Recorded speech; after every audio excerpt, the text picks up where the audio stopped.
बलिया में सपा सांसद सनातन पांडे ने मोदी सरकार पर सीधा और तीखा हमला बोल दिया है। जी हां, सांसद ने कहा है कि केंद्र की भाजपा सरकार देश के किसानों, बेरोजगारों और आम जनता के मुद्दे से ध्यान भटका रही है और सिर्फ विपक्षी सरकारों को गिराने में लगी हुई है।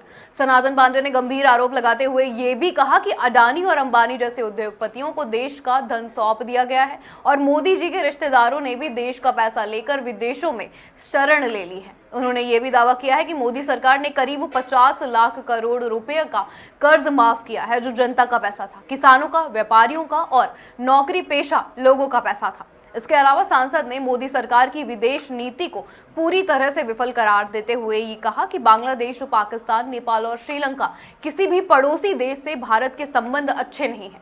प्रधानमंत्री सिर्फ विदेश यात्राओं में व्यस्त रहते हैं। सीमाओं की रक्षा या पड़ोसी देशों से रिश्ते को लेकर कोई ठोस नीति नहीं है।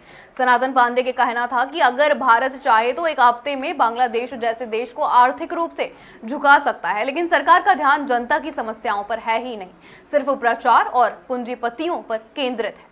इन बयानों से सियासी तापमान बढ़ गया है। देखना होगा कि भाजपा की ओर से इस पर क्या प्रतिक्रियाएं आती हैं। को परेशान करना, विपक्ष की जहाँ जहाँ सरकारें हैं उसको गिराना।